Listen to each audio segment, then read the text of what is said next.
So, welcome everyone. It is I, Dr. Sam Hurst. Romancing the Gothic, the hashtag and my Twitter handle are the same as always. So if you want to live tweet or comment or whatever, feel free.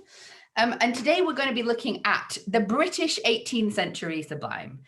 And I've used that title of whatever is in any sort terrible, because that's obviously a reference to Edmund Burke, who is the theoretician of the Sublime most often connected with the Gothic. Now, before I get started and before we do the group work, well, the breakout rooms that I have threatened us all with, there's a couple of things that you should know about me. And also, if you're new here, one of the things that you should know is that this is a little bit tongue-in-cheek. So don't be offended. So the first thing that I do not care about is I do not care about what the Sublime actually is. So the talk that I'm giving today and the work that I do, I'm not interested and I'm not attempting to find out and articulate what the Sublime actually is. What I'm interested in is the contemporary discourses that existed and the way that these are reflected in the text that I look at in the Gothic. So what I'll be doing today is looking specifically at that 18th century period within the British tradition and what was thought about or written about the Sublime in that period. So the second thing, I'm not really interested, therefore, in works that are produced later or are inaccessible in English translation in that period, because what I'm interested in are the actual discourses and documents that writers were engaging with and that the tradition itself was building on and discussing. And there's hundreds of documents in England, books, pamphlets, treatises on the Sublime from that era. So there's plenty to be getting on with. And the last thing, if any of you know me, I am begging everyone to stop talking about Burke. Not entirely, we can't get rid of Burke. But one of the things that I want to sort of hopefully move on from and hopefully kind of go over quite a bit in the talk today is moving away from this idea of Burke as the Sublime and instead interacting with Burke as one of the many iterations of the Sublime. And one of the iterations that by the 1790s had come in for a lot of critique and was to some extent a little bit passé. So I just thought, just so you know, I'm not taking myself too seriously with all of this. I have a little GIF to represent me and my manifesto there.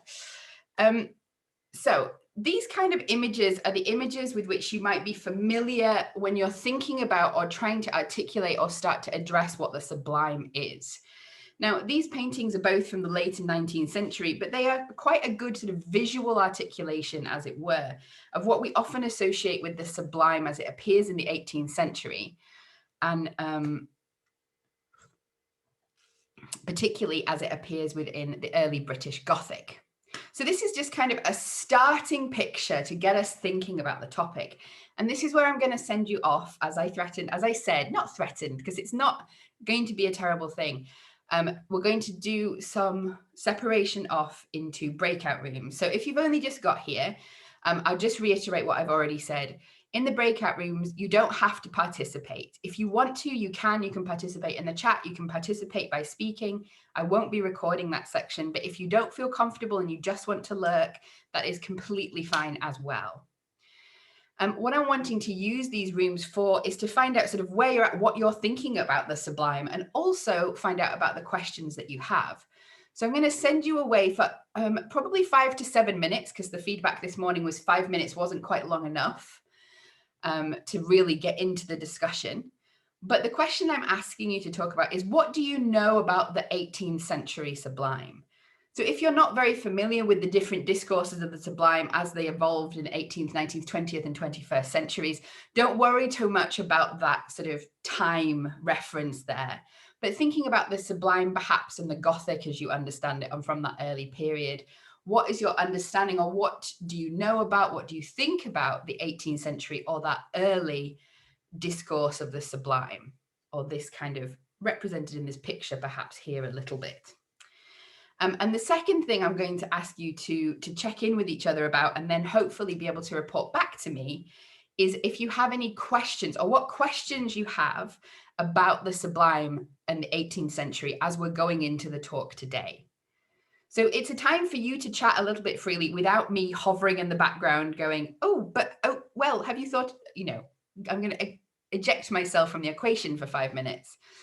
But I would like to know, when people come back, sort of what ideas you might have been talking about a little bit, and particularly those questions that you have. So I'm going to stop sharing. I am going to pause.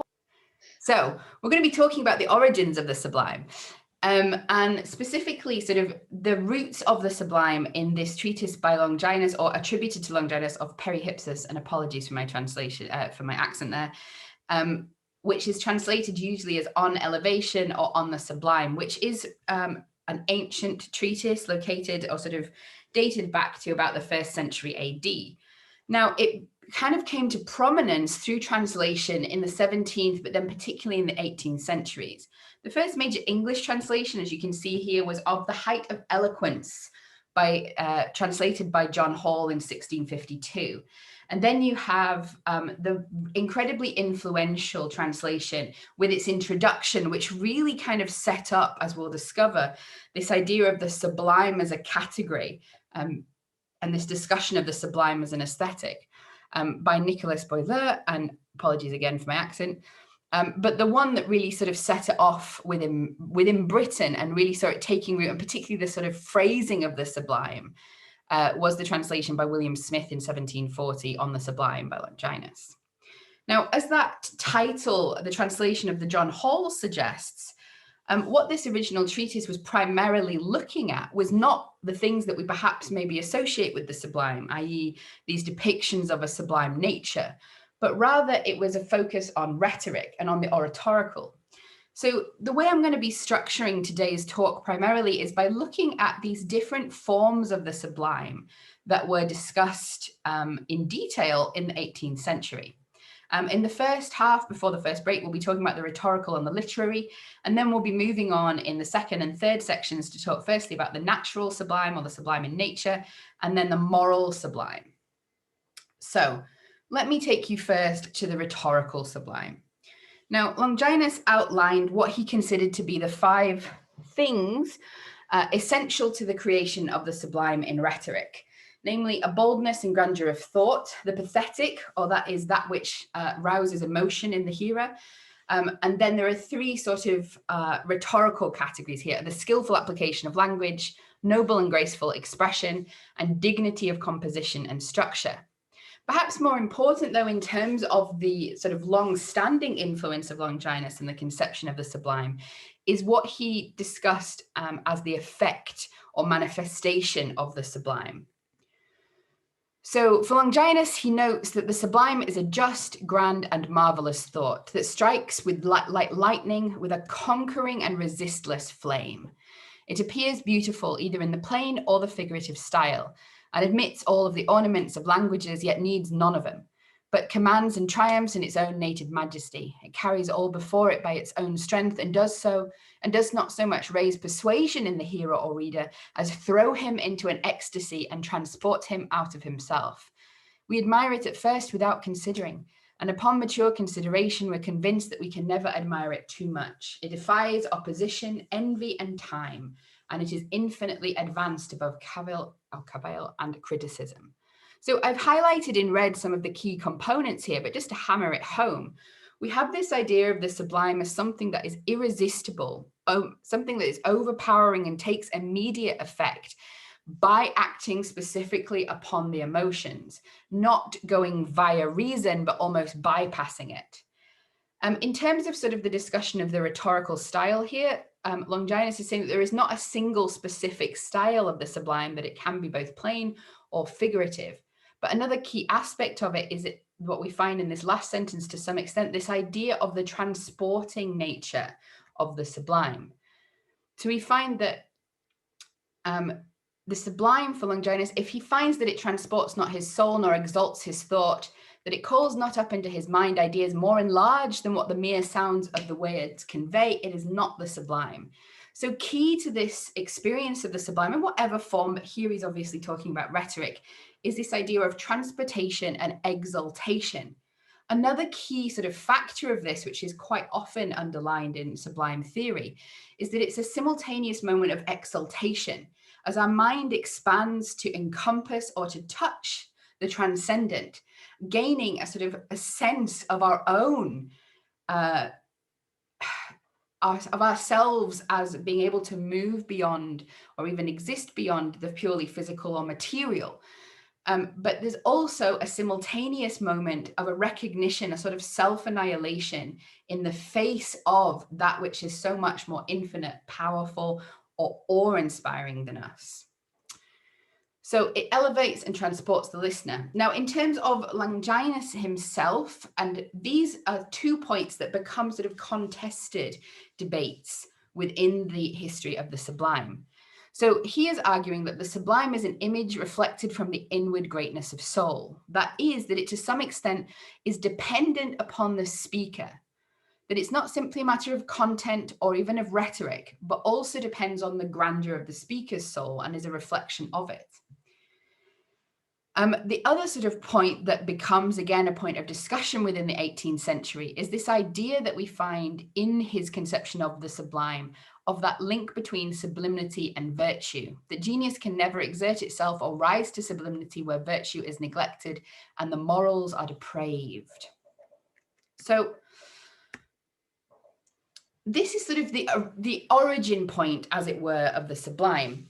And one of the sort of key influential steps in its popularization is that translation by Burke in the late 17th century, where it's really his introduction to the text that starts to differentiate between the sublime style, which we might connect perhaps with the figurative and bombastic to some extent, and the sublime itself. So differentiating and almost creating this conception of the sublime as an aesthetic category.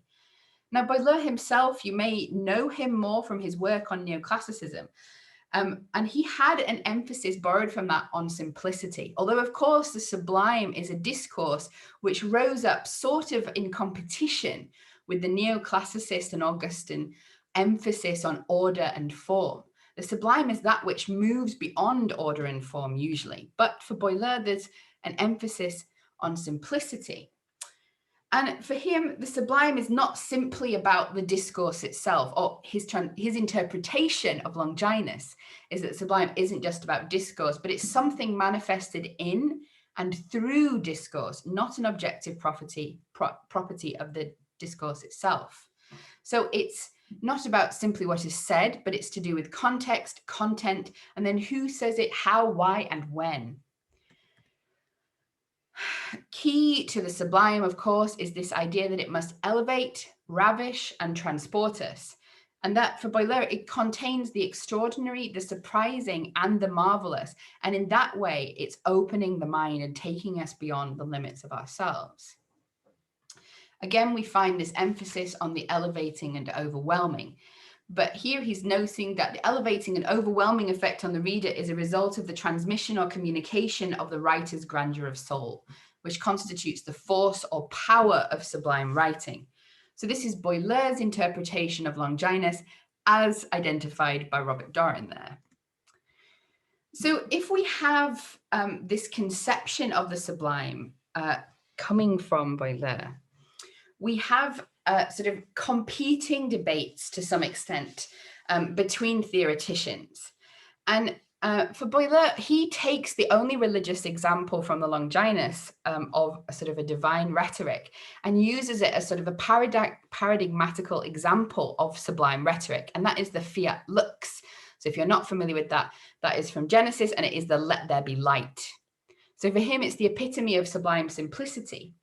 But one of the ways in which he was critiqued by Hui, or however you say his name, apologies, was this idea that he was sacralizing the profane and profaning the sacred in the work that he was doing. So what does that mean? Well, profaning the sacred by applying sort of categories of literary aesthetic criticism to sacred texts, moving away from a focus on the meaning and object towards the style itself. But of course, the way in which Longinus and then Baudelaire in his interpretation of Longinus focuses on the fiat lux also makes this connection between sublimity and divinity, which then reflects back or sacralizes the profane, sacralizes profane poetry.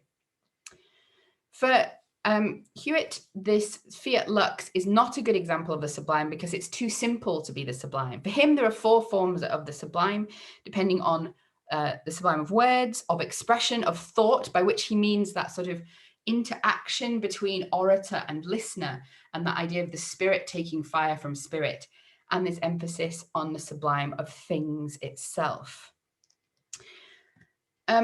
Now, this conception of the connection between the sublime and the sacred, or the theological, becomes a real keynote of 18th century aesthetic theory. And I would argue, particularly within the British tradition, that it is impossible within this period to separate the theological and the aesthetic entirely, meaning that I usually discuss the theoaesthetics of the sublime.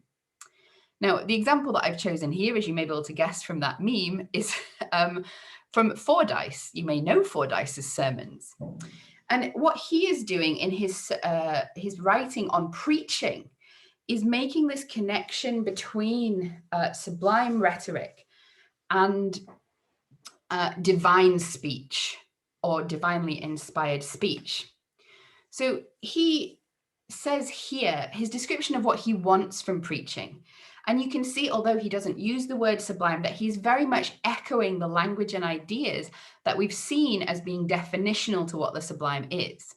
So I want, my dear friend, to have my mind exalted above the world and above itself with the sacredness of divine things. I want to feel, warmly to feel, no less than to be coolly convinced of, the transcendent beauty and excellence of virtue.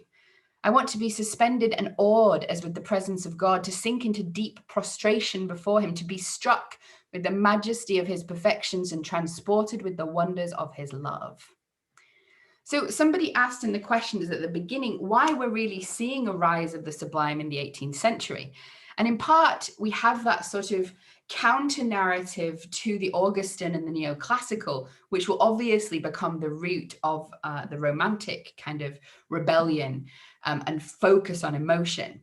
But we're also seeing a theological shift within the 18th century. So at the end of the 17th century, you're seeing really the rise and proliferation of the latitudinarian movement within the Anglican Church, which is really focused on a theology based primarily on reason and away from the enthusiasm and sort of antagonistic and violent discourses which fueled the Civil War and the pre-Civil War period.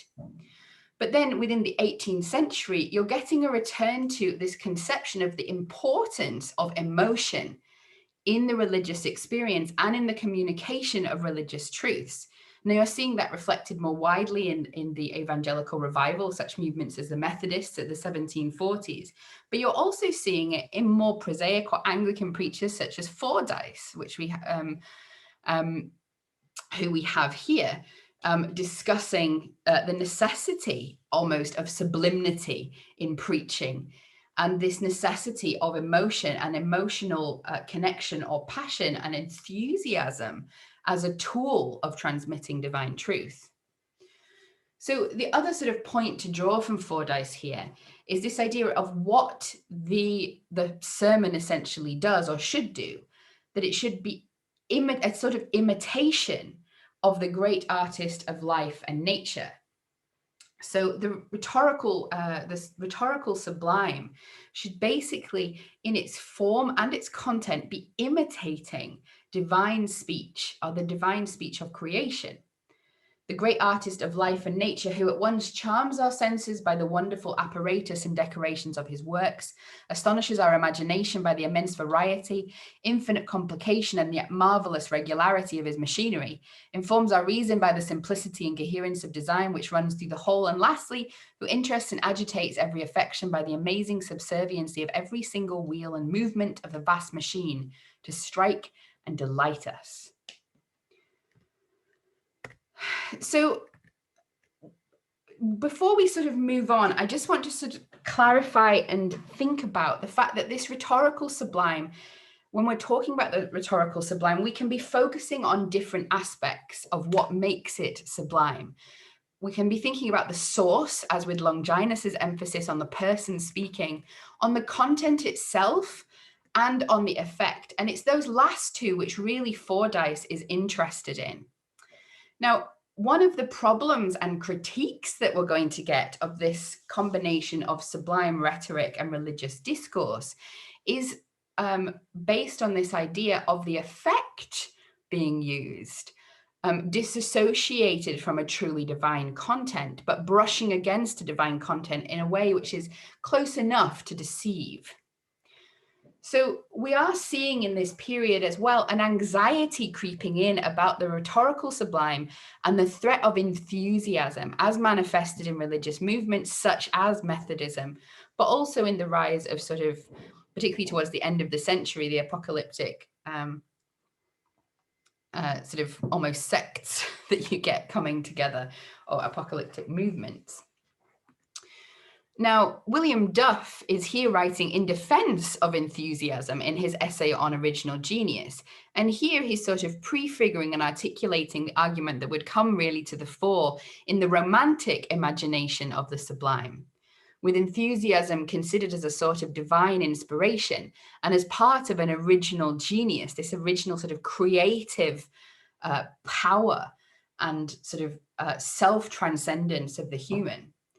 But as this sort of text notes, there is this other idea of enthusiasm in the period connecting to that idea of enthusiastic religion. And it's supposed to imply weakness, superstition, and madness. So we have people like James Ussher in Clio, or his discourse in Taste, talking about the way in which fanatic preachers manipulate the sublime emotion of sublime rhetoric in order to sort of fascinate and deceive, maybe knowingly or unknowingly, their hearers. So he says, fanatic preachers make admirable use of this state of mind. Dealers in the spirit, therefore, take special care to raise enthusiastic terrors first in their followers, and the intense possession of religious melancholy naturally turns to ecstasy and rapture. Enthusiasts from a state of despair pass suddenly to a state of joy and transport, easily mistaken for election and the kind voice of the divinity. And we have this conception by Robert Louth in the Sacred Poetry of the Hebrews that somebody using sublime techniques and even brushing upon sort of sublime content and themes, the transcendent and the divine, but doing it in a way which is removed from truth and to divinity, is committing a sort of act of sublime perversion. So if the speaker deviate on any occasion from the great end and aim, he is guilty of a most scandalous abuse and perversion of his art. Now, we've discussed the rhetorical sublime there, and really we're thinking about the oratorical sublime to a certain extent. And it's worth sort of separating out these kind of written or oral forms of sublimity and differentiating between the rhetorical or the oratorical and the literary or poetic. So Reresby is not the only person to do so, but he differentiates in his miscellany of ingenious thoughts and reflections between the oratorical and the poetic sublime. The oratorical, broadly speaking, being that which is deliberately directed at an audience with a particular purpose in view, preaching, for example, or political exhortation, with the poetic sublime being represented by the poetic by fiction as well. And that's why I'm sort of moving away from the term poetic to the literary, because obviously we're thinking of this to some extent in the context of Gothic fiction.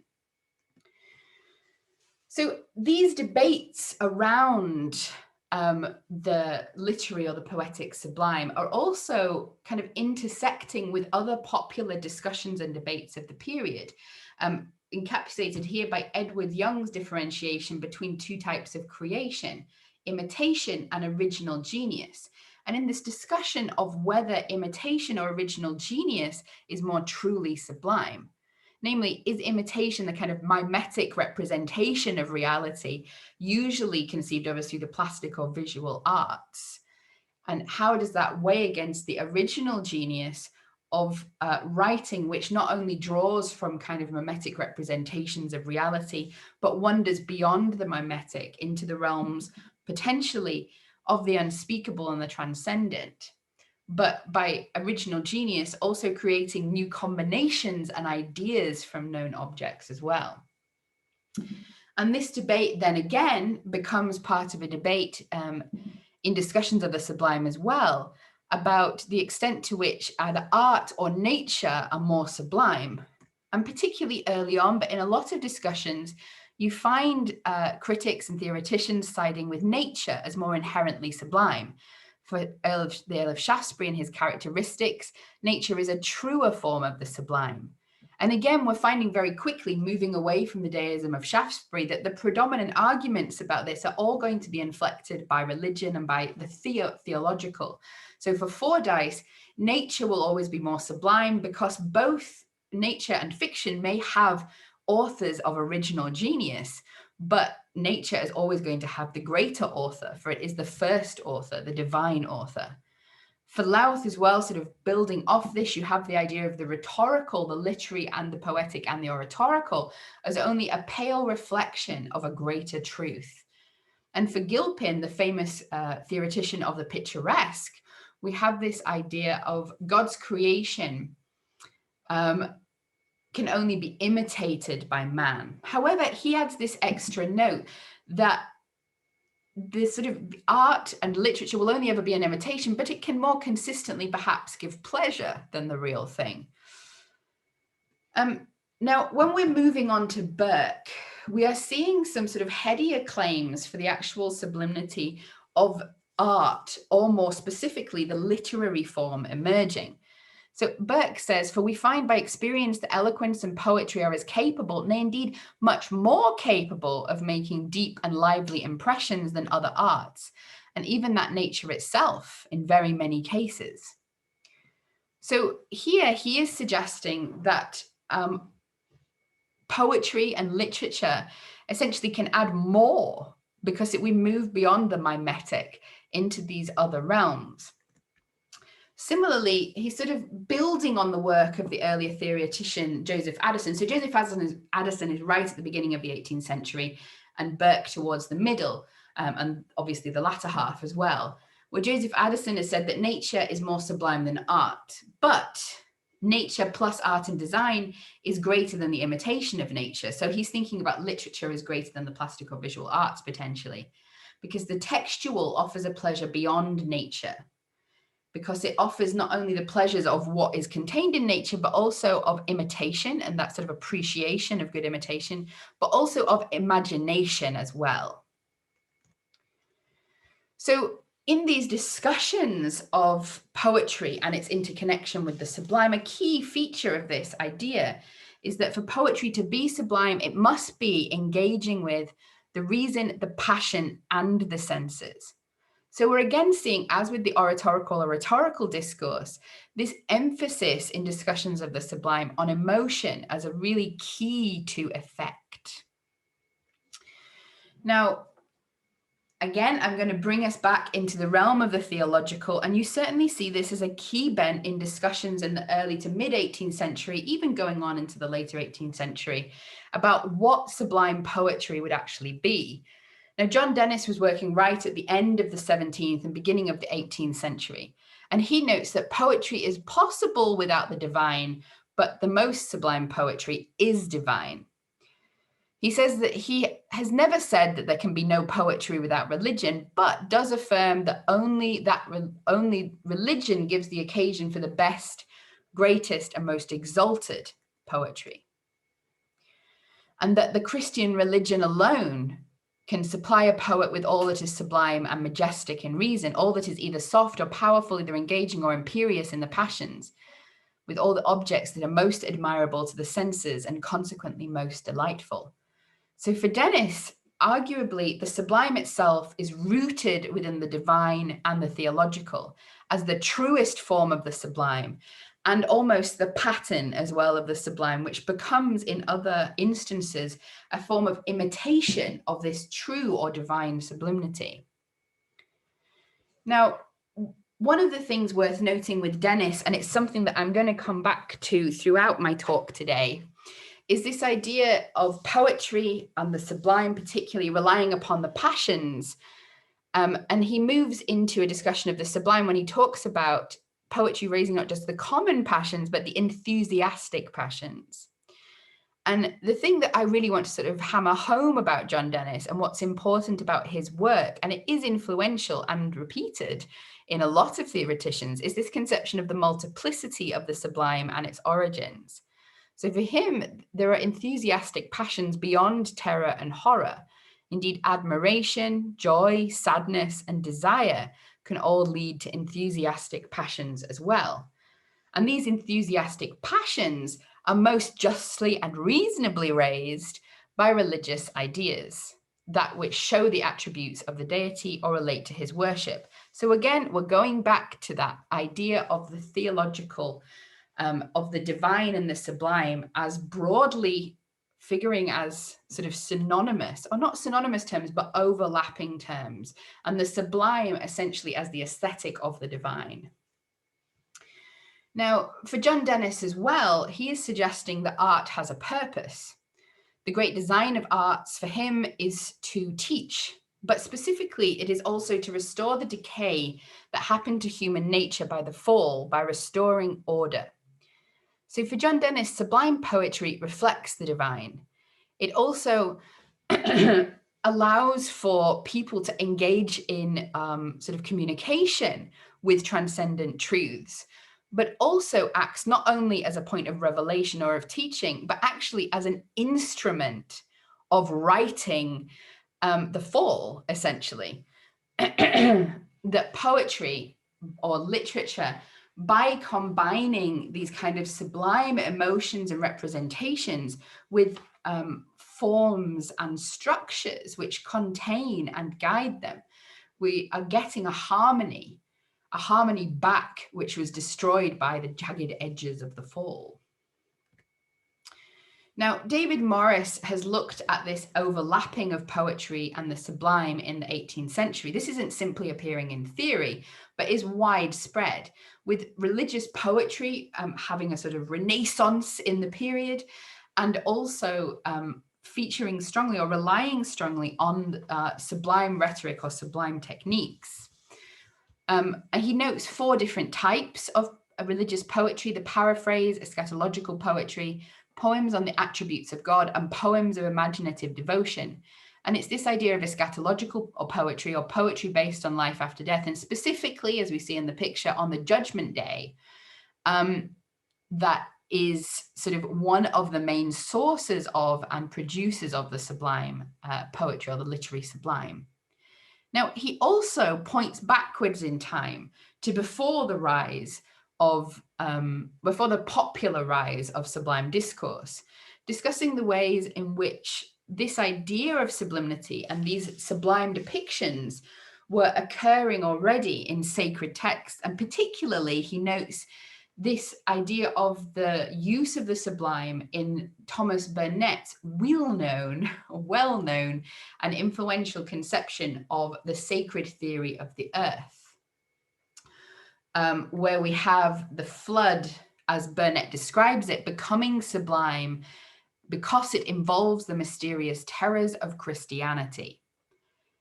Now, what's sort of sublime about these descriptions is in part the vivid descriptions of a broken world, but also in part this understanding of the Christian narrative which underlies this world and this mysterious terrors of Christianity. I'm going to go back to Burnet, but just as an introduction, if you see the picture there, Thomas Burnet's sacred theory of the earth, broadly speaking, was that the mountains were a result of the flood, and therefore a result of the fall. For him, the world had originally been a ball with a layer of water and then another ball in the middle. And the flood wasn't rain falling down, but rather the earth breaking, the water swelling up. And this broken, fragmented landscape of mountains was for him the result of that divine judgment. And so that connection between landscape description, topographical description, theology, and the sublime is really kind of coming into focus already in the 17th century with Burnet. Now, this is an example of the type of poetry that David Morris is talking about, a version of eschatological poetry here.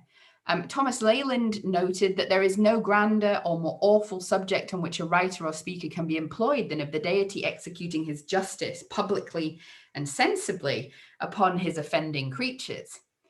And you can have a look at this poem, but one of the key things that I really want to draw out of this that will become again relevant when we're looking at the Gothic is the way in which it is the overarching Christian narrative and this idea of the mysterious terrors of Christianity, which really produces the sublime. There are parts of this that are pure horror, but it's the overarching narrative and the return to this narrative that allows this poem to be sublime within the kind of conception of the period, rather than simply just harrowing.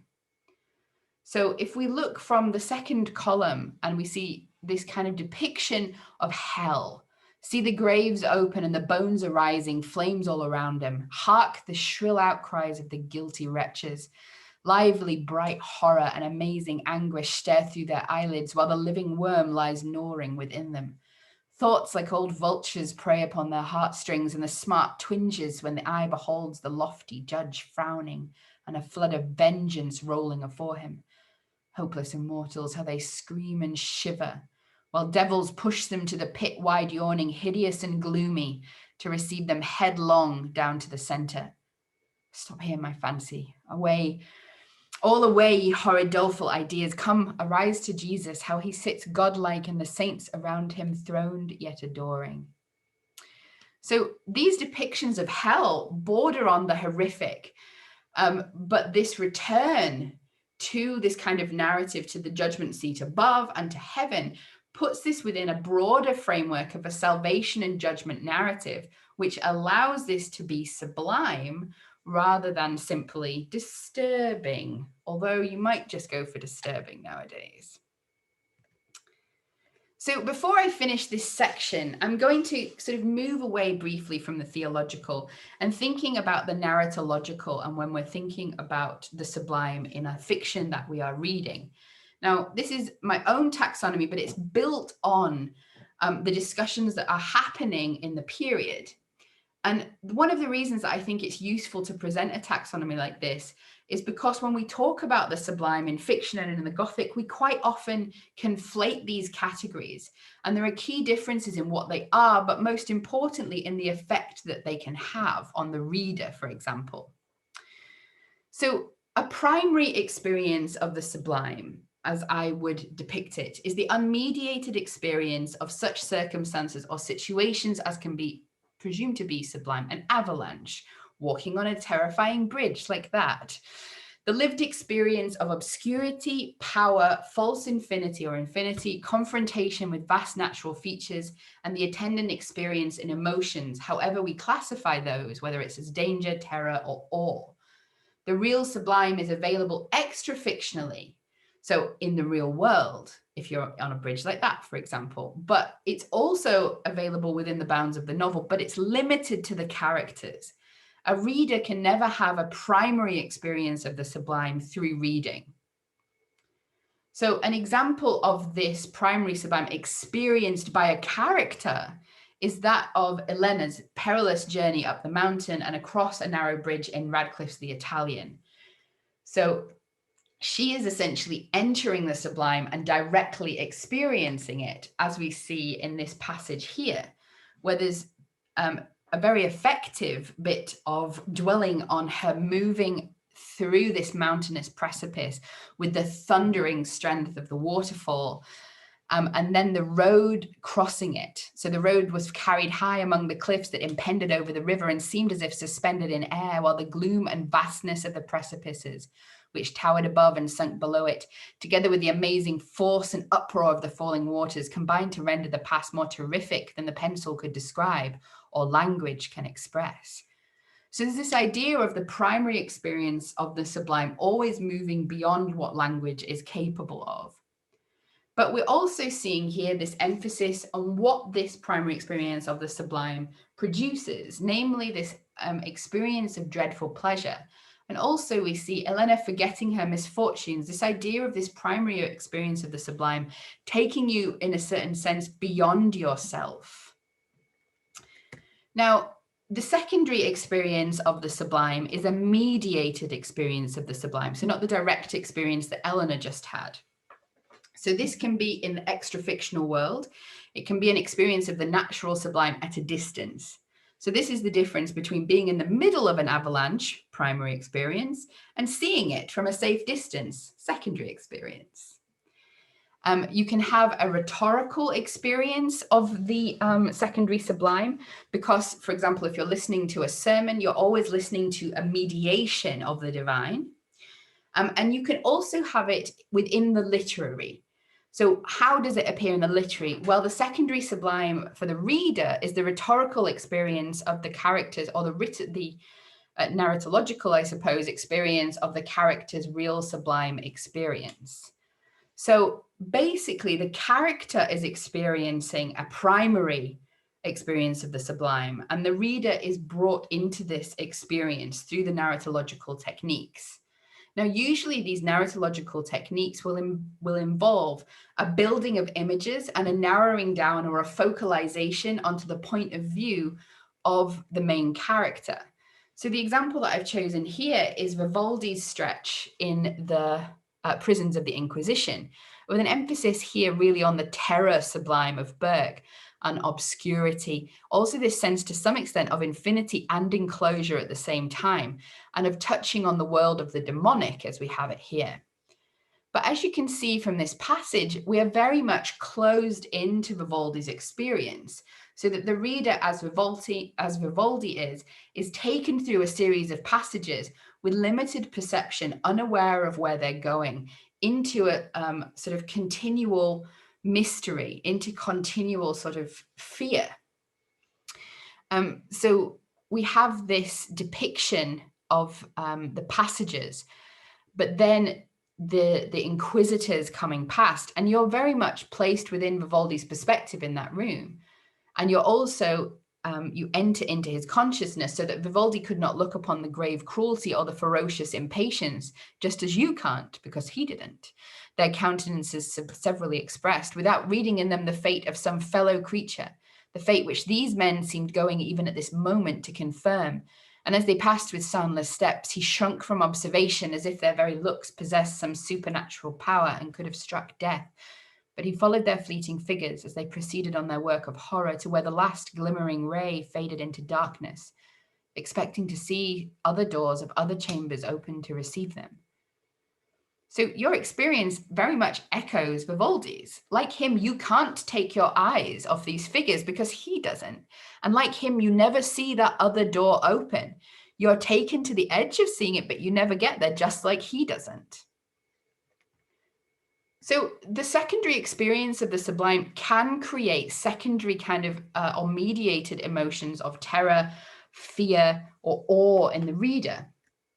But by far the most common, arguably, of the experiences of the sublime, or the depictions of the sublime that we find in most literature, but particularly in the Gothic, is a tertiary experience of the sublime, which is a mediated experience of someone else's experience of the secondary sublime. So the character is experiencing a secondary sublime. They're seeing an avalanche off far away in the distance, and you're watching them watch the avalanche. Or as this is a sort of pictorial representation, as we quite often get within these texts, you're standing behind the heroine as she looks out of the window at a distantly sublime scene. So this is an example from the Italian again, where Elena is contemplating the landscape from a distance, looking out of a window. And what is worth noting here is that the emotive and affective power of these scenes is negligible for the reader. So if we're talking about the use of the sublime and why it's used in these texts, we have to be careful about whether the secondary or tertiary sublime is applicable, because those texts in which there is a tertiary sublime can't be said, I would argue, to be relying on an experience of sublimity for their effect, but rather from this mediated witnessing of a secondary experience of sublimity. So that's everything for this section. And we'll see if you have any questions. Let me pause it. Yes. Okay, so there we go. Okay, so thinking about the natural sublime, and this is maybe what you associate primarily with the Burkean sublime at the moment, but obviously Burke was one of hundreds of treatises, pamphlets, books about the sublime in the 18th century.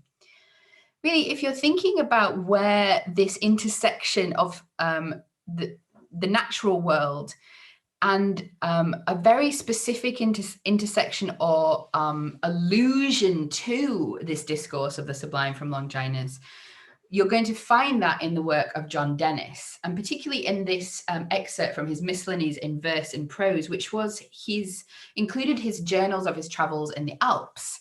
So this is his description of that experience, that in the meantime, we walked upon the very brink, and a literal sense of destruction. One stumble, and both life and carcass had been at once destroyed. The sense of this produced different emotions in me, viz., a delightful horror, a terrible joy, and at the same time that I was infinitely pleased, I trembled. But transporting pleasures followed the sight of the Alps, and what unusual transports, think you, were those that were mingled with horrors and sometimes almost with despair? So, by the way, all of these spelling mistakes, it's a sick situation. I'm not just completely incapable of spelling words. This is 17th century spelling for you. But I mean, I do have a lot of typos as well, quite frequently. So you would be justified in thinking it might be that. But this emphasis here that John Dennis has is obviously in this particular evocation on that idea of the delightful horror, which should become one of the keynotes of the Burkean sublime at least, and the sublime as it manifests very frequently within the Gothic. But you're also getting this echoing of religious discourse quite clearly. When he says, I was infinitely pleased, I trembled, there's certainly an echoing of that biblical command to rejoice and tremble. So this mixing, this confrontation with the sublime, the confrontation with the divine, causing both joy and pleasure, and also potentially fear. The other theological aspect which is worth drawing out is, again, we're going back to Thomas Burnet here, because as John Dennis is wandering through the mountains, through the Alps, he says, but if these mountains were not a creation, but formed by universal destruction, i.e., the world didn't look like this in the beginning, this is a result of the fall and the flood, when the arch with a mighty floor dissolved and fell into the vast abyss, which surely is the best opinion, that's Burnet's opinion, then are these ruins of the old world the greatest wonders of the new, for they are not only vast, but horrid, hideous, ghastly ruins. So there's this overlap between this kind of understanding and this theological understanding of the mountains with this sublime emotion that they're evoking, because they not only point to the divine perhaps, but also to his judgment. And we do find this exact discourse echoed multiple times in Radcliffe. This is just one of them from Romance of the Forest, where Adeline talks about walking over the ruins of the world and enjoying a sublime experience while she does it. But it's worth noting that Dennis, when he's talking about the sublime and what creates it, isn't just talking about the natural world. So when I talk about the natural sublime, I'm talking about things that are arising in nature or in the supernatural, essentially. Gods, demons, hell, spirits, the souls of men, miracles, prodigies, enchantments, witchcraft, thunder, tempests, raging seas, inundations, torrents, earthquakes, volcanoes, monsters, serpents, lions, tigers, fire, war, pestilence, and famine, all are productive of the sublime. And this is basically a checklist of stuff that happens in the Gothic. So you're really seeing here that overlap between the sublime and the Gothic. Now, if we're talking about the natural sublime, we have to have a look at Burke. And he is very much interacting with and building on this kind of Denisian conception, but he really narrows it down in a way that John Dennis doesn't, to suggest that the ultimate source of the sublime is always fear. So what is fitted in any sort to excite the ideas of pain and danger, that is to say, whatever is in any sort terrible, or is conversant about terrible objects, or operates in a manner analogous to terror, is a source of the sublime, the productive of the strongest emotion which the mind is capable of feeling. So In Burke's discussion of the sublime, Burke is in part interested in what creates that sensation in a sort of physiological investigation, also integrating ideas of association theory at the time. But what he's pointing to as really definitional in the sublime is the emotional experience of it, is the affect of the sublime. And that affect for him is always to do with terror. And he points back to that delightful horror, which Dennis has mentioned as the most genuine effect and truest test of the sublime. But it's also worth noting that Burke isn't just creating this conception of the sublime and abandoning or rejecting previous conceptions of the sublime, even though often when we talk about Burke's sublime, we tend to do so. We tend to focus on the terror exclusively rather than the ways in which he reflects the wider debate, argument, and understanding of the sublime. So he says that the passion caused by the great and sublime in nature, when those causes operate most powerfully, is astonishment. And astonishment is that state of the soul in which all its motions are suspended with some degree of horror. So for him, astonishment is the main thing, as it is in part for Longinus, but for him, the root of astonishment is also horror. But in this case, the mind is so entirely filled with its object that it cannot entertain any other, nor by consequence reason on that object which employs it. Hence arises the great power of the sublime, that far from being produced by them, it anticipates our reasoning and hurries us on by an irresistible force. So here we have the echoing of the Longinus discourse, the irresistible force, the immediacy of effect, the sort of transportation outside of or beyond the self. But one thing that we often forget in our discourses about the Burkean sublime is this idea that he says here, astonishment, as I have said, is the effect of the sublime in its highest degree. The inferior effects are admiration, reverence, and respect. So in this Burkean sublime, it's not simply about fear. There are secondary orders as well. And this connects his discourse back with this more theological discourse. And it does arise in Burke. We see it popping up in various places. He does talk about the idea, for example, of the world reflecting divine attributes. But what is the sublime? How does Edmund Burke define it? What causes it? Now, basically, in creating this list, he's picking up things that people have already talked about. So we can use this as a sort of entry point to understanding sort of key aspects of the sublime, or what were considered to be productive of the sublime. But don't think of these as being his production per se. He goes into a lot more detail as well about these and creates mini groups within groups. But these are the basic ideas, that what is sublime, or what creates the impression of a sublime, are things like power, privation, vastness, infinity, magnitude, difficulty, obscurity, and loudness. Now, I've already mentioned perhaps before that Burke's theory of the sublime isn't just widely accepted. There are critiques of it, and critiques that build with time.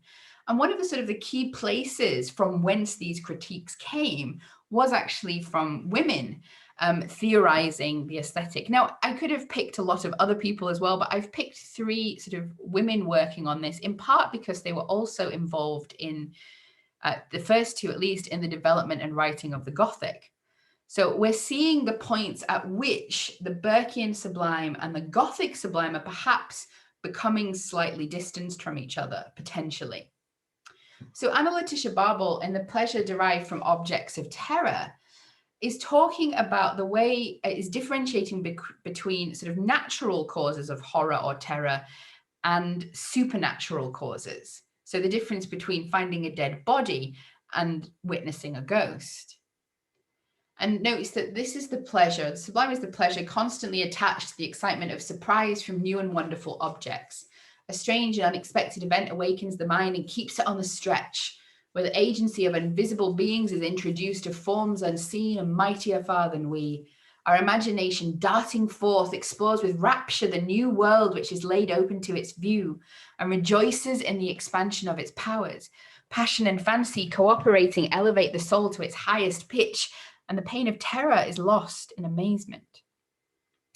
So the sort of critique that is implicit within Barbel's work here is a critique of Burke's sort of monolithic emphasis on terror. Because Anna Letitia Babel is differentiating between different forms of terror, counting one as infinitely more sublime, namely that produced by the supernatural or the transcendent. Now, Anne Radcliffe, similarly in her On the Supernatural in Poetry, differentiates between terror and horror, and in doing so is performing a very similar critique of Burke's monolithic emphasis on all terror as productive of the sublime. For she notes, as we're very familiar with at this point, I hope, terror and horror are so far opposite that the first expands the soul and awakens the faculties to a high degree of life, and the other contracts, freezes, and nearly annihilates them. For Radcliffe, the sublime is never an experience which shuts you down. And if it does, something is wrong, as we find within her fiction. Now, the last sort of female critic that I'm looking at here is Mary Ann Schimmelpenninck from 1815. And it's worth noting as well that all of these women have connections to dissenting Christian groups, either very overtly part of them, such as Anna Letitia Barbauld and Mary Ann Schimmelpenninck, or connected with them more distantly, perhaps through schooling, such as Anne Radcliffe. Now, Mary Ann Schimmelpenninck differentiates between forms of the sublime and creates a more complex sort of variety of different sublime attributes. And in doing so, really interestingly, in 1815, she creates these tables, and I've just cut some bits out of them to show you. But she also gives examples of everything she's talking about, predominantly taken from works from the 18th century. But where she sort of critiques or works and adds to Burke's theory is by differentiating between, as you can see on this side here, the active and the passive sublimes, or the terrible sublime, the terror sublime, and the sublime of contemplation. And that's the sublime that we're going to see again and again being sort of appearing in Radcliffe's work, or a conception of the sublime that we're going to find again and again appearing in Radcliffe's work. She also points towards the sources of deformity. So she points to a sort of deformed version of the sublime, which becomes the horrible or the vapid. So she again is breaking down Burke's categories, adding to them, complicating them, and critiquing his monolithic emphasis. We're also going to find this, particularly as it relates to the way in which the natural world reflects the divine, in the work of the picturesque theorists like R.P. Knight. In his very long narrative poem on aesthetic theory and the picturesque and landscape design, he notes that the ruder gaze ever thinks to find the view sublime where vast and unconfined. So little note here from me, it's a bit of an anti-infinity discourse, but he's saying, "'Tis not the giant of unwieldy size piling up hills on hills to scale the skies that gives an image of the true sublime, or the best subject for the lofty rhyme, but nature's common works by genius dressed, with art selected and with taste expressed, where sympathy with terror is combined to move, to melt, and elevate the mind." So we're finding in these texts by writers such as Knight, this emphasis that we already found in Dennis, and which Burke sort of papered over, on the multiplicity of the sublime, and the idea of the natural world in many of its different faces, reflecting the divine, reflecting the divinity, but only through a sense of multiplicity. So something that many critics at the time picked up on, and which Natasha Duquette has really well articulated in her Veiled Intent, and I do recommend it, is this idea of the accidental theological perversity of Burke's work. He kind of keeps digging himself a hole as he goes, because he separates the sublime and the beautiful. And by separating these two so strongly and keeping sort of pointing towards this idea that God is always terrifying, he separates the Father and the Son. And Edmund Burke's false theological and aesthetic division between the punitive justice of God the Father as sublime and the compassionate suffering of Christ the Son as beautiful becomes sort of rooted in this understanding of the terror sublime with nothing else. So Burke has this accidental theological perversity, and in works like Radcliffe, where we see a much broader conception of the sublime, there's this emphasis on the idea when it's terror and terror beyond reason, as Emily experiences in the Mysteries of Udolpho, this is a form of the sublime which has become deformed, essentially, both aesthetically and theologically. We also are going to be finding that in novels like Zafloya by Charlotte Dacker or The Monk by Matthew Lewis, which exclusively concentrate on the terror sublime, that these books essentially become potentially reflecting critical views of particular theologies, and usually a particular sort of Calvinist-based theology of a God of wrath. That this reflection of a uniquely a universally terror-ridden sublime becomes part of a discomfort with a particular religious conception of divinity. Now, just very briefly here, guys, I've kept talking about this intersection of the theological and the aesthetic, and it really is a widespread and diverse tradition in the 18th century, basically inseparable. So there are lots of ways in which these two overlap. We have, as I've already said in Dennis, this idea of God as the most sublime, or as the root of the sublime, the sort of wellspring of the sublime, of which everything else is a bit of a reflection of the divinity.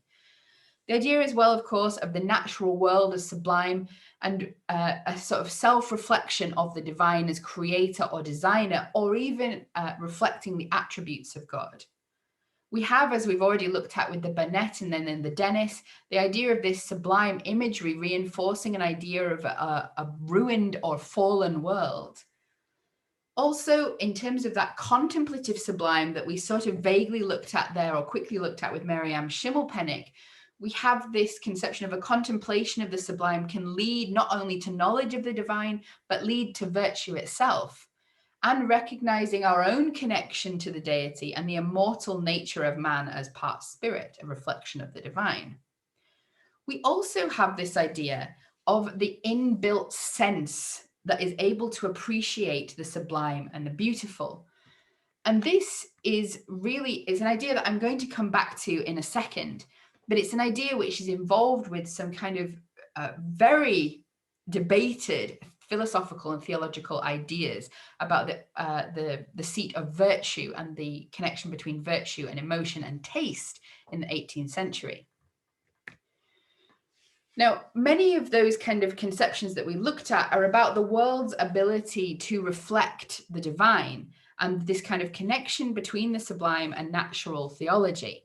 Now, Marjorie Nichols' absolutely excellent book, Mountain Gloom, Mountain Glory, traces the ways in which the discourse of the sublime can be mapped onto very kind of significant changes in the way in which the landscape of the world, and particularly mountains, are theologically understood. So she notes that if the rhetorical sublime, its roots set down in France with Boileau and Huet, was largely a transplantation to Britain, the natural sublime was flowering in England well before the turn of the century. And travellers to the Alps were ravished and rapt by greatness, appalled and enthralled by the vast, the grand, and the sublime in external nature. And that this was built into a rewriting and re-understanding, potentially, of the mountain in the period. And she notes the ways in which different literary and theological discourses of the mountainous changed during the period, and which theological, philosophical, geological, and astronomical conceptions of the world and its ability to reflect the divine were being reflected back in this sort of appreciation of the sublime and the ways in which the sublime valorized the natural landscape, and particularly the mountainous landscape.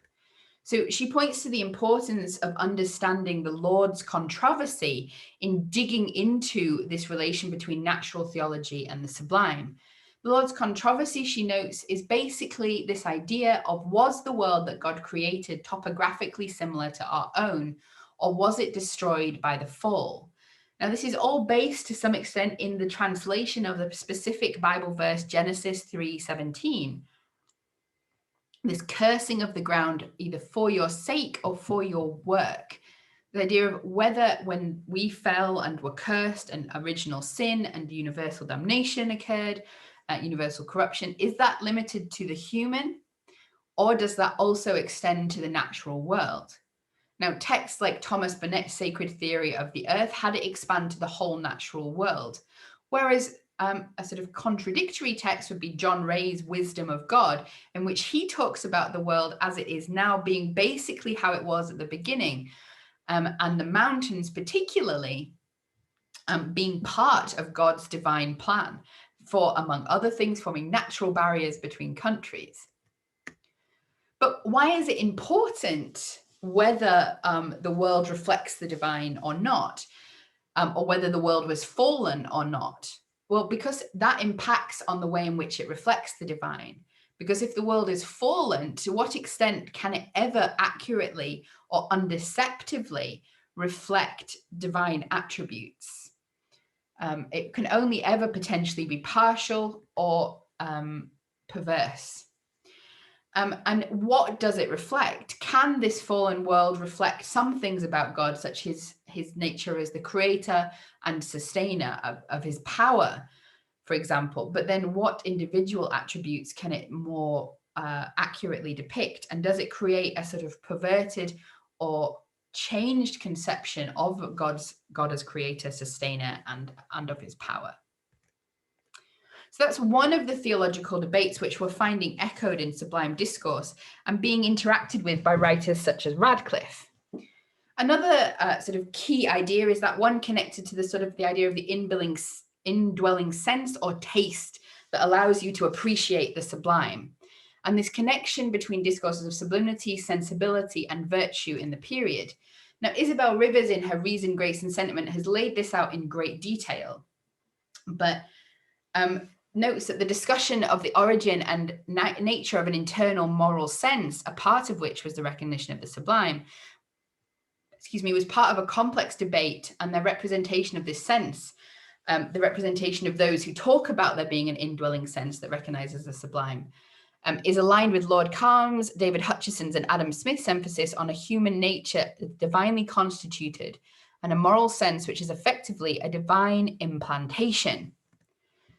So we're finding this idea appearing already in Dennis when he says that God himself, who made the soul and best understood its nature, converts it by its passions, i.e. God has implanted something within us that allows us to access him, not only through our reason, but through our emotions. And Burke himself elaborates on this, saying that whenever the wisdom of our creator intended that we should be affected with anything, he did not confide the execution of his design to the languid and precarious operation of our reason, but he endued it with powers and properties that prevented the understanding and even the will, which seizing upon the senses and imagination captivate the soul before the understanding is ready either to join with them or to oppose them.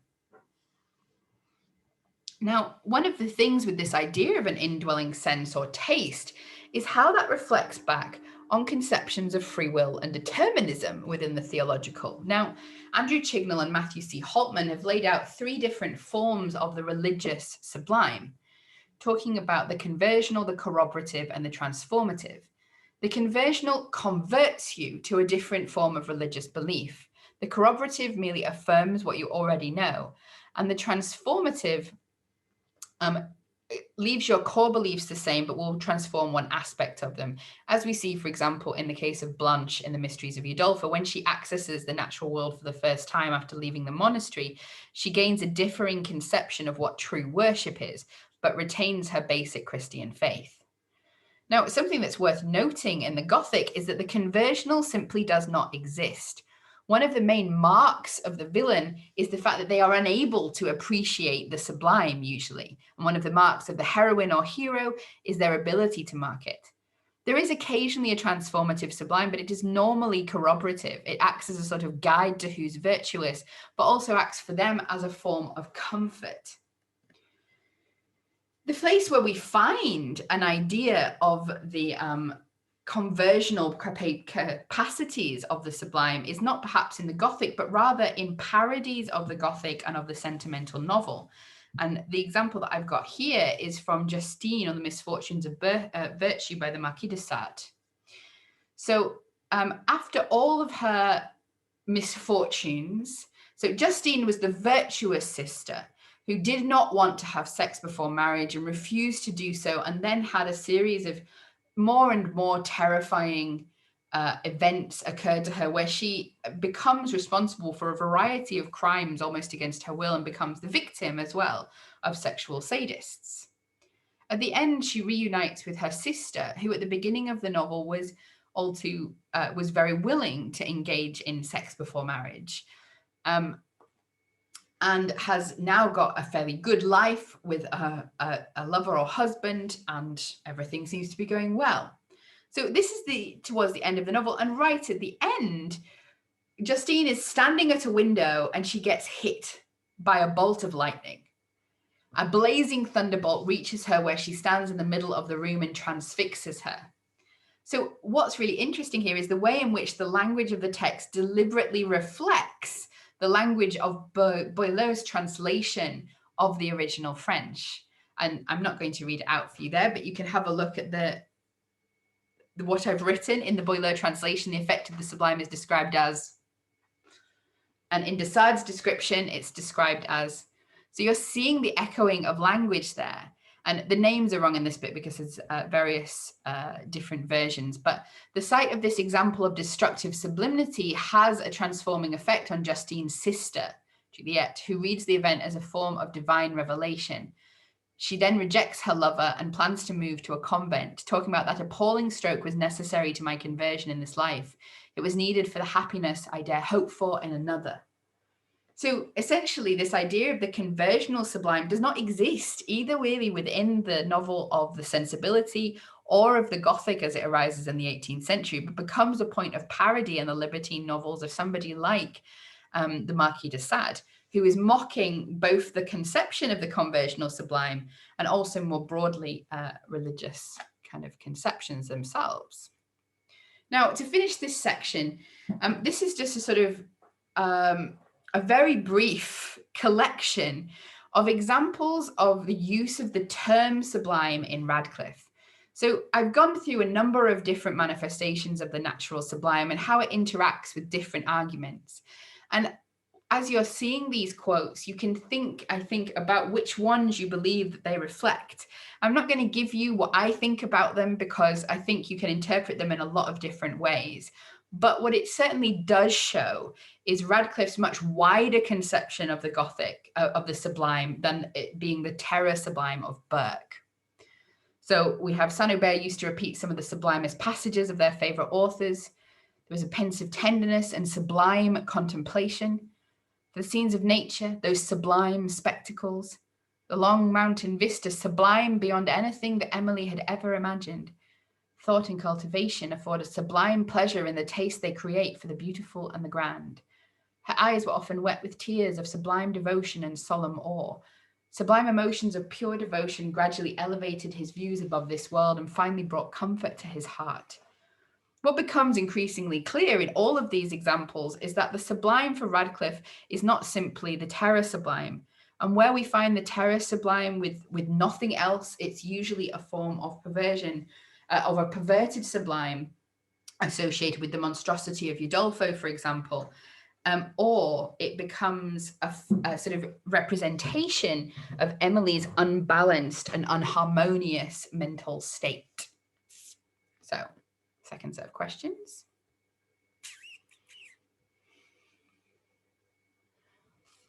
Pause. Okay, so the last variation of the sublime that I'm going to be talking about today is this idea of the moral sublime. And this conception of the moral sublime, as differentiated from the morally beautiful, is articulated in Burke, but he's taking it from a variety of other places as well. So there's this differentiation between sublime virtues and beautiful virtues, with sublime virtues being those such as fortitude, justice, and wisdom, and the B there stands for Burke. The P stands for Joseph Priestley, and he adds virtues which have a slightly more Christian tone to them: magnanimity, patriotism, probably less so, and universal benevolence. Beautiful virtues, on the other hand, are amiability, easiness of temper, kindness, compassion, and liberality. As you can see both from the pictures and the words used, this was a very gendered discourse in which sublime virtues were predominantly seen as male and beautiful virtues as female. And this is one of the areas where Burke came in for most critique. And one of these critiques we find in Mary Wollstonecraft, for example, who's talking about the ways in which women were expected to be beautiful, and says that nature, by making women little, smooth, delicate, fair creatures, never designed that they should exercise their reason to acquire the virtues that produce opposite, if not contradictory, feelings. The affection produced by them, to be uniform and perfect, should not be tinctured with the respect moral virtues inspire, lest pain should be blended with pleasure and admiration disturb the soft intimacy of love. The laxity of morals in the female world is certainly more captivating to a libertine imagination than the cold arguments of reason that give no sex to virtue. If beautiful weakness was interwoven in a woman's frame, if the chief business of her life is to inspire love, and nature has made an eternal distinction between the qualities that dignify a rational being and the animal perfection, her duty and happiness in this life must clash with any preparation for a more exalted state. So hopefully you can tell from my tone and from Mary Wollstonecraft's words that this is a very sarcastic and condemning conception or representation of Burke's argument. The suggestion that women have developed these virtues, which are basically passive virtues that make them easier to love, but give them no sublimity or sort of moral nature, active moral nature of their own. So there's this idea that Mary Wollstonecraft is articulating here, and against which the women of the Gothic are going to be continually sort of beating down the door against that, is this idea of men and their moral virtues as a form of sublime subjectivity, and women and their beautiful virtues as a form of beautiful objectivity. So they become the beautiful objects of male desire. Now, as I've talked about in my previous Radcliffe talk, and you can check that out on YouTube, Radcliffe deliberately sets out to dismantle this conception, and we find it in a number of other writers as well, but by making her heroines so frequently producers of original genius, of poetry themselves, able to both understand and articulate the sublime, makes them sublime subjects of their own narratives. Now, one of the main debates surrounding the moral sublime within the 18th century was this question of the negative sublime, and whether somebody could be sublime if they were essentially bad or doing bad things. So there are a lot of different reactions to this question. So for John Bailey, for example, the sublime is defined by the grandeur of its object, not by the virtue of the action. So for John Bailey, for example, if your aim is to take over the world, the grandeur of that object, that desire to take over the whole world, makes your actions or puts your actions within the sphere of sublimity, whether or not you're a mass murderer, for example. Now, Lord Calmes and Blair, Hugh Blair, both note that the character of the actor may be sublime despite the deed. So there, the sublimity is coming from the actor themselves. So one of the examples that quite frequently gets used is Alexander the Great, whose greatness of soul is seen as sort of sublimifying him and sublimifying his deeds. James Beattie sort of sidesteps the question by saying that good and great are not the same, nor are admiration and approval. The sublime for Beattie is great. That does not mean it has to be good. These are not synonymous terms. They're not relevant points of comparison. He also notes that admiration and approval are not the same. The sublime leads to admiration, but not necessarily approval of the acts. The only sort of limit he puts on this is that the sublime may not disgust. Adam Smith, predictably enough, takes a utilitarian view. The idea of judging the sublime based on outcome, or deeds based on outcome, and admiration for exhibitors of the negative sublime, doers of bad deeds, as still potentially sublime based on the superiority of their achievements rather than the superiority of virtue. So these debates around the negative sublime often sidestep, as with James Beattie, this idea of whether the sublime has to be good or not. having said this and having looked at all these, the majority voice in the 18th century, the majority conception, which you find in a number of the different theoreticians, is that virtue and sublimity are linked. But you do have these other arguments about the possibility of a negative sublime. With James Beattie, he's sidestepping the question. With the others, they're trying to separate, in a sense, evil from the discussion by basing sublimity not on virtue, but on these aspects like the grandeur of the object, the character of the actor. Now, this attempt to sort of move beyond this question fails somewhat when we come to the demonic sublime, because the demonic sublime cannot be removed from the realm of the moral, and it also creates difficulties with our conception of the sublime as a divine aesthetic. So if we've been talking, as I have, about the sublime as a sort of form of reflection or access to divinity, how do we understand the demonic sublime? Those sort of reasons and ideas given for the negative sublime don't quite cover it. So what do I mean by the negative sublime, by the demonic sublime? Well, in the 18th century, starting with John Dennis and never really stopping, one of the most paradigmatic examples of the sublime was Milton's Satan. And Burke himself says, we do not anywhere meet a more sublime description than this justly celebrated one of Milton, wherein he gives the portrait of Satan with a dignity so suitable to the subject. He takes this passage here and points to the aspects which make it sublime. Firstly, he points towards the sublimity of the representational strategy itself. He points to the uses of sublime images themselves, like the tower, original brightness, the archangel, the rising of the sun, the disastrous twilight. So these sublime images, which occur within quick succession, half formed, create a rush of experience and sensation which mimic the sublime themselves. Something else is the idea of this proper setting of the sublime being interwoven with this depiction of the demonic, and the sort of fiery pits of pandemonium or hell as being sublime and offering their sublimity as well to the characters that dwell within them. But most importantly, and perhaps most problematically, if we're trying to understand how the sublime, the divine, and the demonic interconnect, is the idea of the moral sublimity of the devil as represented here and picked up on by people like William Blake, who suggests that Milton was of the devil's side. In the shape and gesture proudly eminent, stood like a tower. So here we have this idea of him as superior. We have this idea of him as defiant, powerful, and overreaching, of course. But there is a moral sublimity to him. Now, within Milton, we have this move away from the demonic sublimity. We have a return to a slightly more apparently orthodox theology. In 2 Corinthians, a constant biblical theme is this emphasis on the deception of the devil, that we cannot trust the devil because he can appear or can be transformed into an angel of light.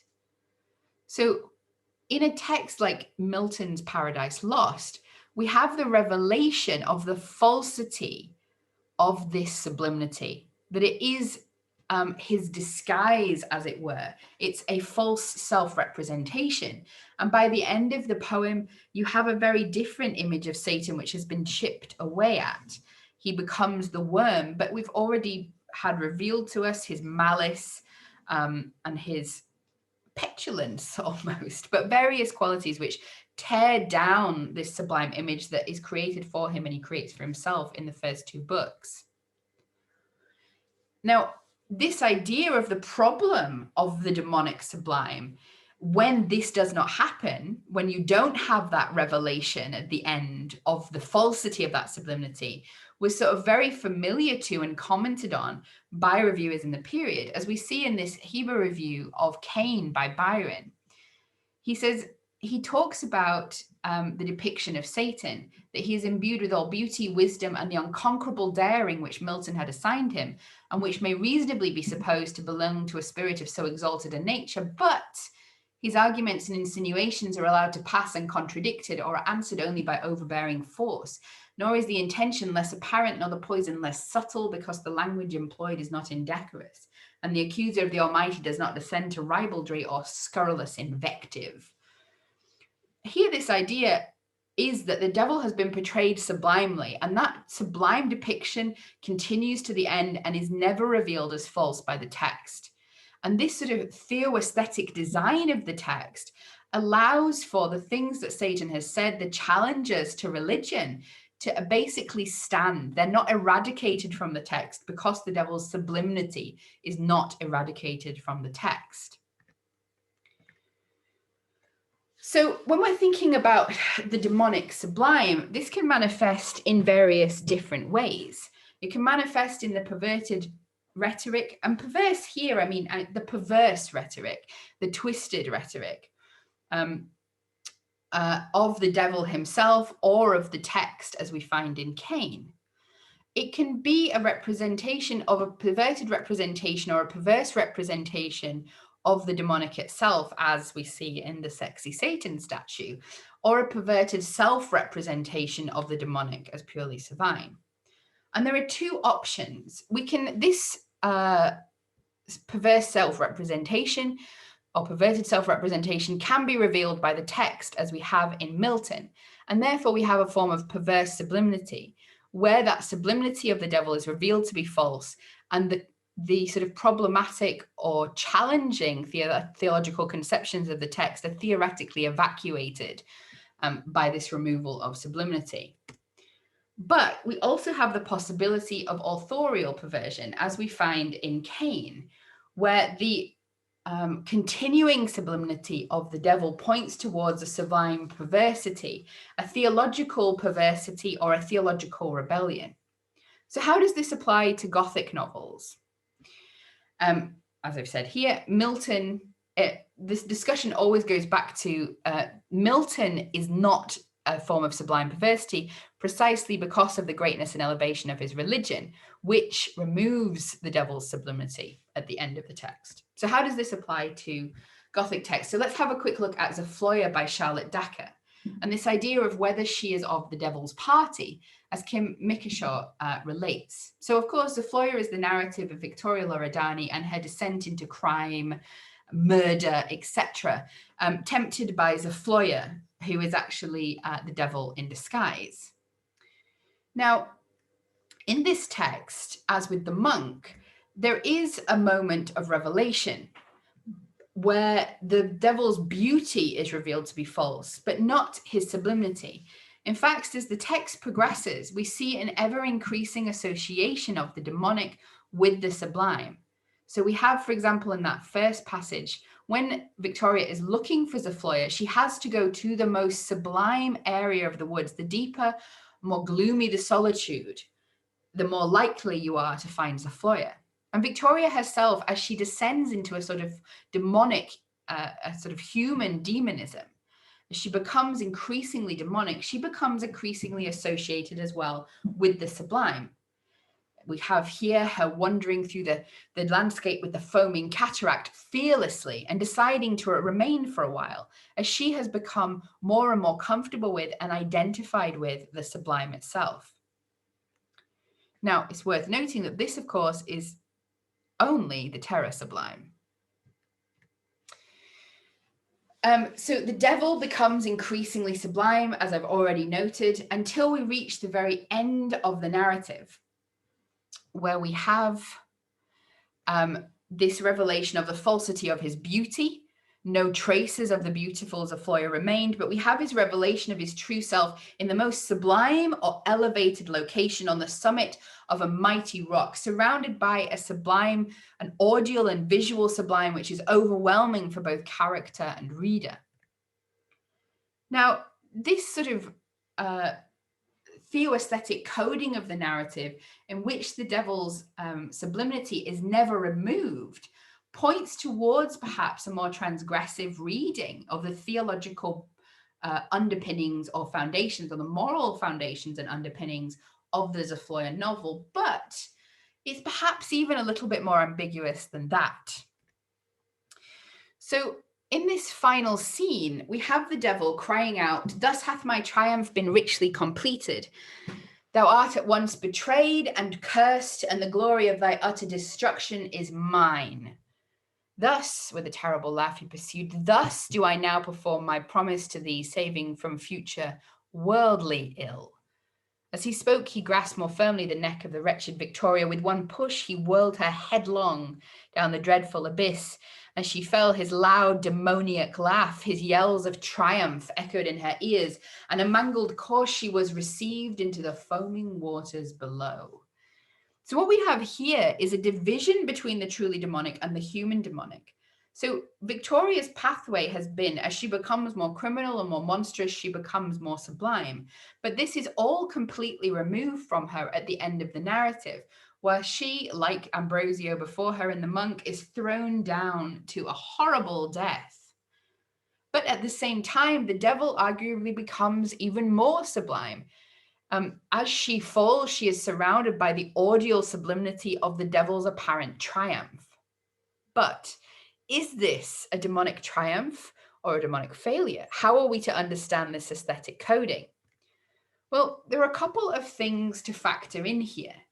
And with this first topic, the sublimity of judgment, I'm taking us back to that poem by Isaac Watts, this conception of an overarching judgment narrative, which is informing the depiction of the horrific, the grotesque, or in fact, perhaps the sublime more broadly. And what we have in this text, as we have in The Monk by Matthew Lewis and The Isle of Devils by Matthew Lewis, is the appearance of the devil in his utmost sublimity, being equally the moment in which he becomes an agent of judgment. And although he cries out that thy utter destruction is mine, in this same moment, he effectively becomes an agent of divine justice or wrath.